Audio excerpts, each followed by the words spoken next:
Welcome back, my friends, to the darkest of times of Germany.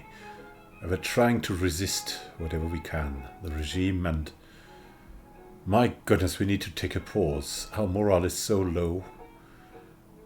We're probably starting to collapse right now. It's crazy. We need to find some entertainment anywhere, somewhere, anywhere. Setting up a hideout would be nice.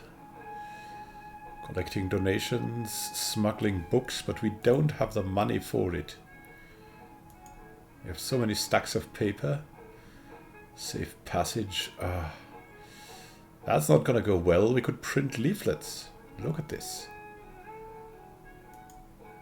What would be needed? Setting up a workshop. How could we set up a workshop? We need 50 bucks. Or 50 marks, rather. So it's about getting supporters and getting money. Wilhelm Etter is under so much heat. He can level up now. We could get better at propaganda, maybe. Just a little bit, or maybe secrecy, I'm not sure. Yeah, I mean, he's always been okay with something like propaganda. A little bit more secrecy doesn't hurt. Oh, going into hiding.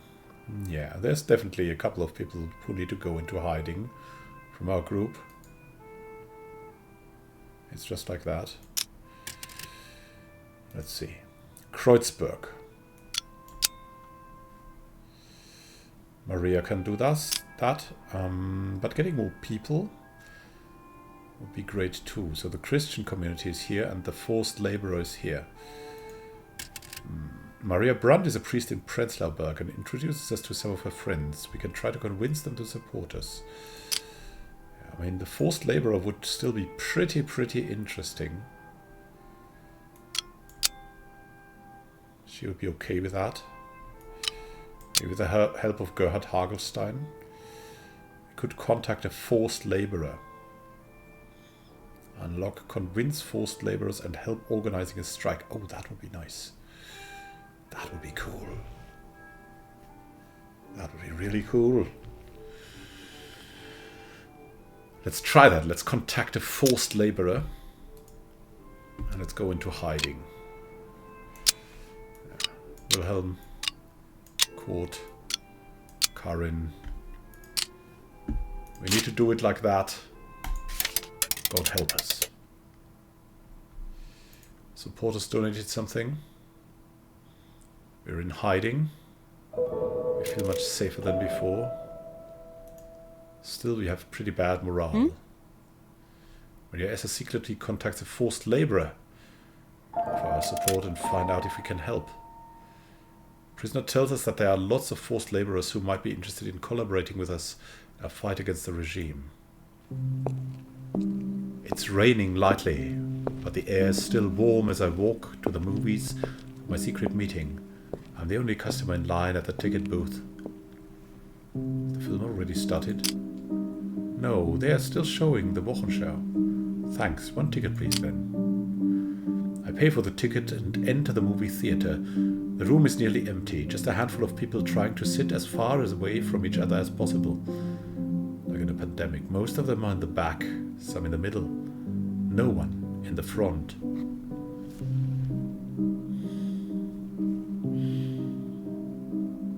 I sit in the front. Far away from everyone else, I take a seat in the front row. The Wochenschau, the official news magazine, is showing reports of victories from the Eastern Front. I look around. I count 7 more moviegoers in the room. Most sit alone, but a young couple 2 rows behind me seems much more interested in each other than in the program. Someone takes a seat behind me and whispers, "Don't turn around." I keep looking at the screen. Keep looking at the screen where Hitler is honoring a general for his achievements. "It's good you came," she says from behind. I recognize that voice. I know who this is. It's Hannah. I met her in Paris in 1936. Back then, she was trying to convince me to work with the Soviets. Seeing her now working as a Soviet agent doesn't come as a surprise. The movie starts. It's a romantic comedy called Happiness is for Everyone. I'm glad you made it out of Paris. You are mistaken. I never met you before, and I've never been to Paris. Do you understand? The less I know, the better. Sure, I understand. Good, she says. Listen. Hitler's campaign in the East is very different from the one in France. People need to be told about this. On screen, Albert Schumann and Irmi Pfahl, an engaged couple, are arguing about his sluggish career. Yeah, that's a metaphor, of course. The campaign in the East. What do you want me to do? This is not a war in which soldiers fight each other. This is a war against the Red Army and against all civilians. We're still in the process of proving that this occurred under official orders, but since it keeps happening in the same way, I think that it is. People in Germany need to learn about this. What have you seen? 1 week after the German attack, I was part of a Red Army squad. We were defending a village, but we didn't stand a chance against the Wehrmacht. I managed to escape, but the rest of my squad was taken prisoner. How could you escape? Doesn't matter. What's more important is what happened next. Alright. What happened next then? A German officer had them in line up on the main road. He spoke to his soldiers and told them that these people were thoroughly Bolshevist, that they were subhuman and had to die. The prisoners were forced to get on their knees. Did they interrogate them? On screen, Albert Schumann mimics an excessively lazy employee. The audience laughs. The officer pulled his pistol, stood behind each prisoner and shot them in the head, one by one. What? But this wasn't the Wehrmacht, was it? This was just the regular Wehrmacht. There was no SS. I know what they look like, says the woman who insists she's not Hannah. On screen, Irmi tries to convince her mother that Albert will make a good husband. How did you survive? On screen, Irmi and Albert get married. I waited for the soldiers to leave the village and then secretly followed the German troops eastwards. I was hoping to get to the front to reunite with my troops. Did you reach the front line? I came through a settlement. An old man and his wife hung from a tree. The Germans had put a sign around their necks to warn the others never to cooperate with partisans. From then on, I saw people hung from trees in almost every village I passed through. Are there many partisans fighting against the Wehrmacht? Maybe. It is a strategy of the Red Army to fall back behind enemy lines and attack their blind side. But what I know for sure is that for every dead German soldier, the Wehrmacht murders dozens of innocent civilians out of revenge and cruelty. We cannot believe it. As a Catholic and conservative, you must be mistaken. Even the Wehrmacht has a code of honor, surely. Waffen-SS and task forces follow the regular troops. The Wehrmacht does its part, believe me. On my journey, I came through a village that seemed to be entirely empty. At first I thought the villagers had all fled, but they hadn't fled. No, they didn't flee. They were all still there. Albert Schumann, now happily married, has become even lazier at work, which sparks hysterical laughter in the cinema. Where were they? I found them in a pit nearby. The Wehrmacht had shot them and thrown them in a dirt hole. All of them, men, women, children alike. I don't know what to say. On the screen, a confused Albert Schumann is being bribed by his boss. The audience bellows with laughter. They had tried to burn the bodies, but the damn weather foiled them. What did you do? I went through the pile to see if there were any survivors. It was awful. It reeked of burnt flesh and decay. I threw up several times. In the end, it was all for nothing. They had killed everyone. This can't be true. It is true. This is not a regular war. This is not like France. These troops have not come to conquer and rule. They have come to annihilate. The enemies aren't just the soldiers. The enemy is everybody, including the innocent villagers. But why? What's the purpose of this? Don't you get it? This has always been Hitler's goal. He wants to exterminate the Slavs and the Jews. to rid the East of all so-called subhumans, to create a home for his so-called Aryan race. I didn't think they would really do it. No, almost no one thought they would, says Hannah. But I knew she was right. Even in Mein Kampf, the book Hitler wrote almost 20 years ago, he had already planned out what Hannah was describing now. On screen, Irmi saves her husband's career, and Albert seizes his second chance. What can I do? The world needs to know about this. If we could find the official order which proves that this isn't some mercenary Wehrmacht squad committing war crimes on its own initiative, we need to prove that this was officially ordered from above. That this is systematic. I'm not sure we're capable of finding a secret Wehrmacht order, but we will try, as always. We're under heavy duty. Thank you, says Hannah. If you manage to find the official order and put it in the right hands, it might change the course of the war. On screen, the plot has cleared its final hurdle. Irmi and Albert's accidental divorce, and is now heading toward a happy ending. You mean America would join the war if they knew? Maybe. I need to go now. Contact me through the usual means if you learn anything. And then she's gone. On screen, the happy couple decides to remarry. We'll leave the cinema.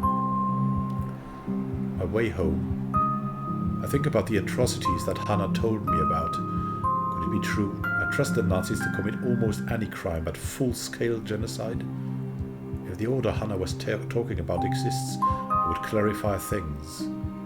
Finding the order could change everything, not only for us, but for the entire world.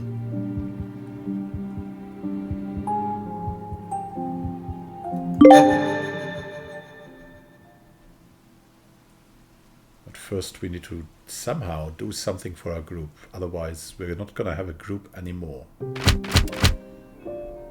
Wehrmacht defeats 13th Soviet Army. The 2nd German Army defeats the 13th Soviet Army near Mogilev.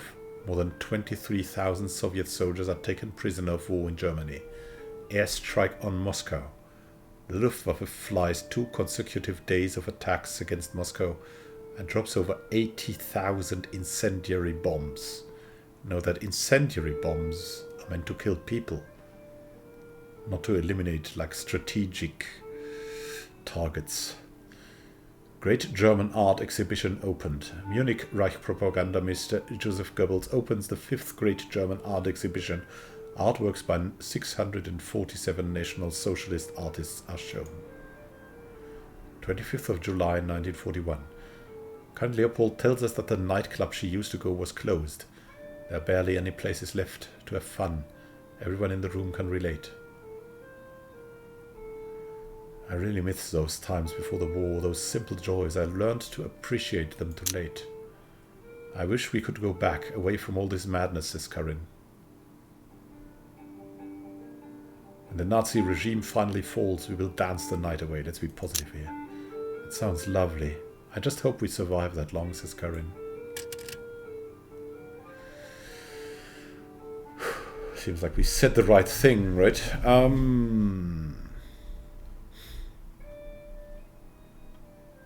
Can we do something? Anything? Help organizing a strike. Spread leaflets. No, not really. We're under heavy duty now. Helping to organize a strike could be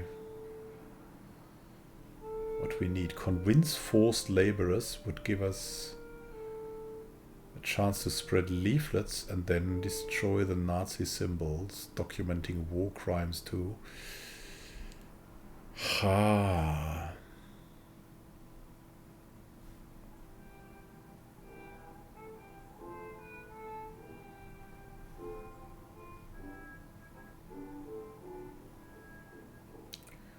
We cannot tell anything to relax. We have stacks of paper.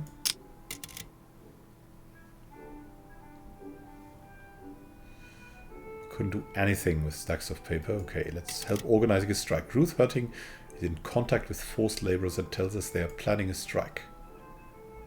Yeah, that would give us supporters. Convincing forced laborers. The forced laborer is sure the other laborers would like to join the resistance too. Let's look at our contacts. Who do we have? The professor, the union leader. Get some supporters here, and the professor also gets some more supporters. What can we do? Meet an official.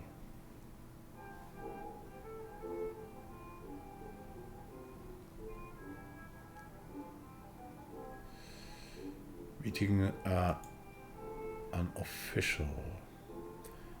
Might gain valuable intel.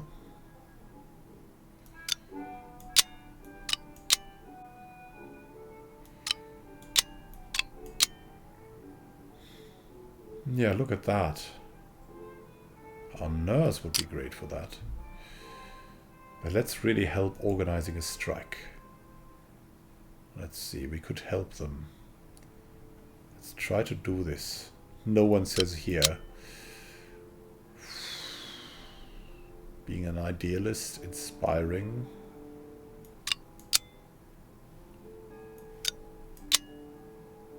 No, that's much too dangerous. Convincing the forced laborers. That's really too hard for us. It's so crazy. Then let's do the easy things. We need the easy things to be done too.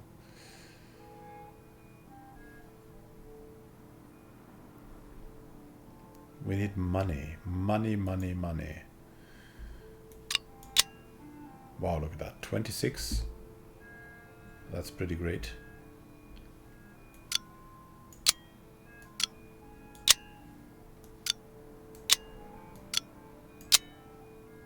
Yeah, you can do that, Maria. Talk to the Christian community. Our nurse could do it. Maybe court could help.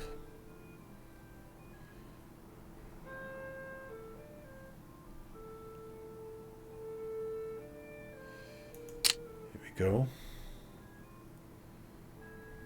Meeting a former unionist. Stephanie Book knows a former trade unionist who might be willing to support our cause. A judge could do that. Yeah, unionists, that's his thing as a communist. We have Gerd Hagelstein. Meet an official.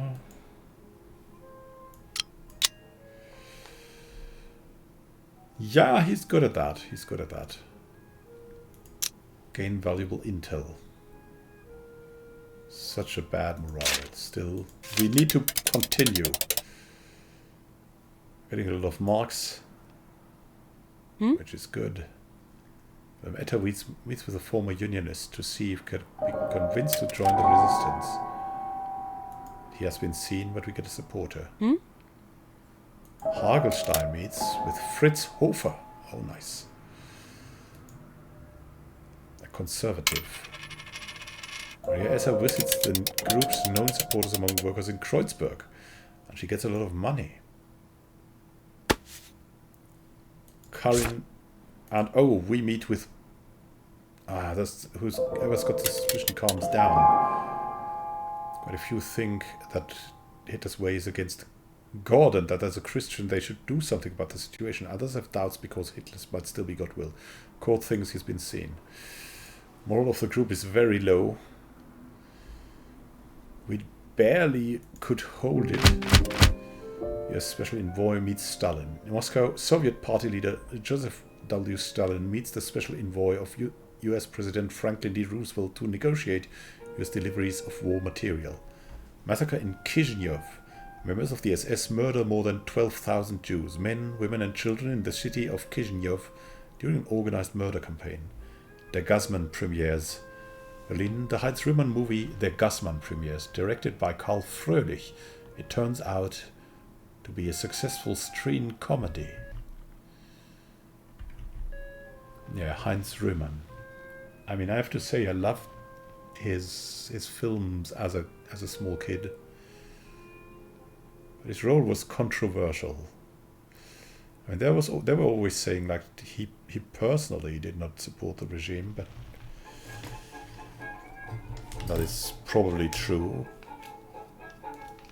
Like, and also everyone would say that, so it could also not be true.